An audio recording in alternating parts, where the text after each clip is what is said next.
Kia ora from Aotearoa. This is Poppy speaking, and I'm bringing to you my insights on the current ninth wave energies of the sacred Mayan calendar. And I'm just going to put this down here and continue to speak while nature is where our attention can go to as far as the visual of this video. So, looking at soul exploration being the foundation of birthing, and this is being a time to be and to reflect on our integrity. So according to the 9-day, ninth wave time codes of the sacred Mayan calendar, it's a time to go deeply within our own consciousness and address our soul growth and birthing from within. So right in the energy of 7 read as I record this, and this is the last day of the 9-day phase in 12 Serpent in NIGHTWAVE 116. It's a time to reflect on our responsibility for home, family and community. Recently I told my story about my past, about satanic ritual abuse, and how I've come through with unity consciousness, of course to the best of my ability with what I have known up to this point. We're always in a state of growing and learning. We are coming into a new era and leaving an old era behind. So I told my story to cause awareness on the outside of myself, basically to really keep protecting children, and for Papatuanuku, my cosmic mother, Mother Earth, I wish to serve her, I wish to be of integrity, and I do my best to do that. So in reality, anyone in connection will discover awareness inside, and that is perfect for their soul growth and development.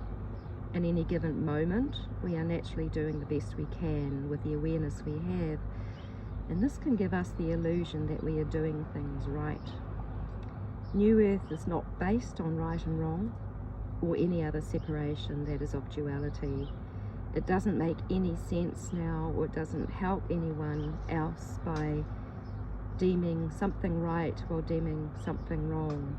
And this is an old pattern, this is an old way that we are liberating ourselves from. So I had an event here.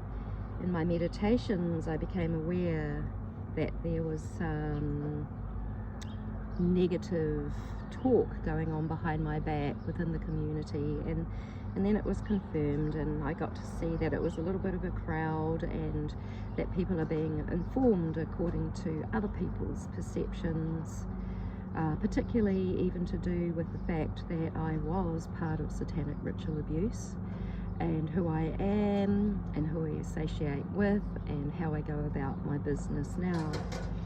And that caused some tears and some sadness within me, which gave me the opportunity to actually look at why are those tears still there, because in reality it doesn't matter what anybody thinks of anybody else. All we can do is be integral to ourselves and to keep growing and learning and developing. And so we're in a shamanic era, and I went into a shamanic experience last night, and I wanted to look into this, and I wanted to look into who is who and what is what and what I'm meant to do to be in integrity. I didn't want to just react, even though I did confront the source of where the negative talk was coming from, and we did have an honest conversation, which was good. But damage can be done in communities where people are misrepresented, where there are judgments. And what I came to from my heart meditation spaces and my shamanic questing is that everything is actually held in place and is transitioning back to the purity of love. Every experience is contained within it. So we may not all be aware of organisations that deliver both valuable services to humanity, but may not necessarily have a pure original agenda. It doesn't matter. You know, if we look at our governments, if we look at just about every system that is in place, it's been built on the commerce system. And these are the old patriarchal ways, and they are diminishing now, and the new balanced whole ways are birthing. So anything that is founded in commerce will be unstable. Only what is purely loving will remain. It's safe and vital to simply address ourselves and to be in this birthing time consciously. We can look within. It's as we look outside, we go into the era of judging, because we only get a limited perception of anything, and we have to be in total connection. So that in itself is a sign of separation, and I've seen it in myself. I'm making my amends to truly trust that our source parents, earth and sky, are the sentience that purifies all back to the true balance of peace and harmony that is love. So I felt a need to protect others from something that they are yet to discover for themselves. This is part of their journey. When people breach our direction, or we breach other people's direction and insist on them taking our advice because we feel that we know better, it can actually interrupt their process. So we may trust the soul journey of everyone. Of course, as parents, we try to guide our children in the basic needs of living, but we cannot guide the journey of their soul. So challenges and struggles are a part of soul development for everyone, and we do that by rubbing up against things. So we can have these organisations that give us the greatest gifts of finding ourselves, discovering ourselves, health, well-being, and there may be something within that organisation that isn't really pure, but that's not anything for us to worry about anymore, because with the frequencies of time, these things are simply going to diminish, and everything will come into the ways of love as we keep just working with our lot, with our frequency, with our inner world.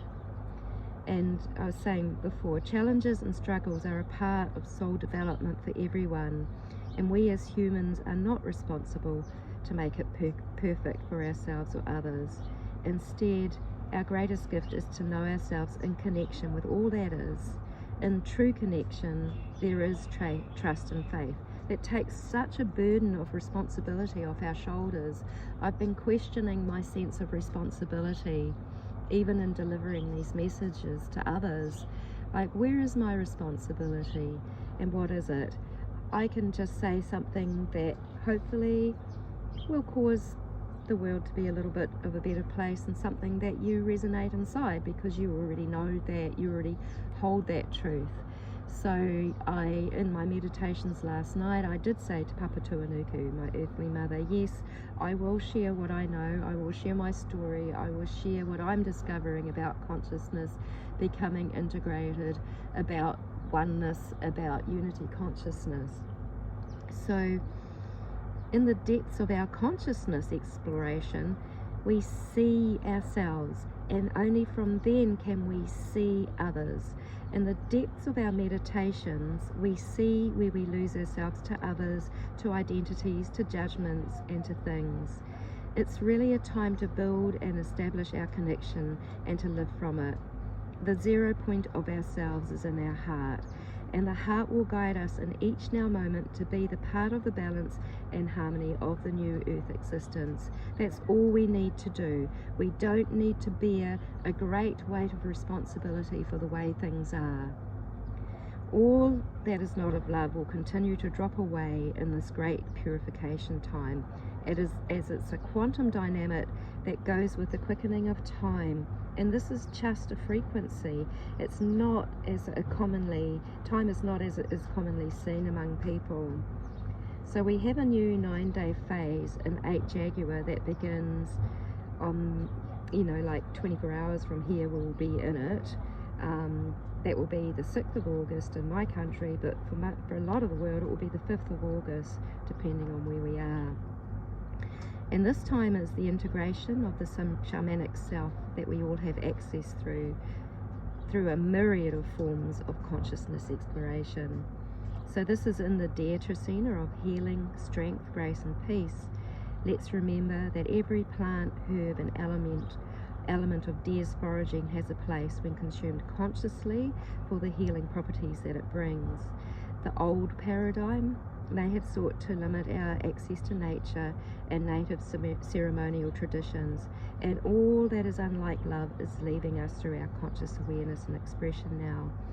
In connection with our source parents, centered in the 0 point of our heart spaces, we become one with the sun, the earth, the sky, with all of creation, and we discover that we are one, that we are participating in the power and the glory forever and ever through all time and space.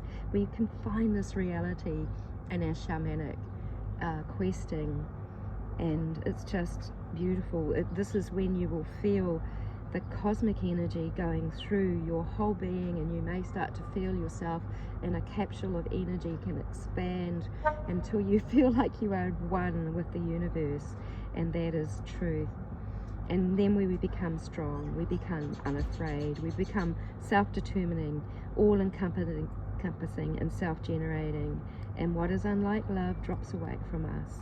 And sometimes a heart-guided shove is a part of that in response to discoveries and connection.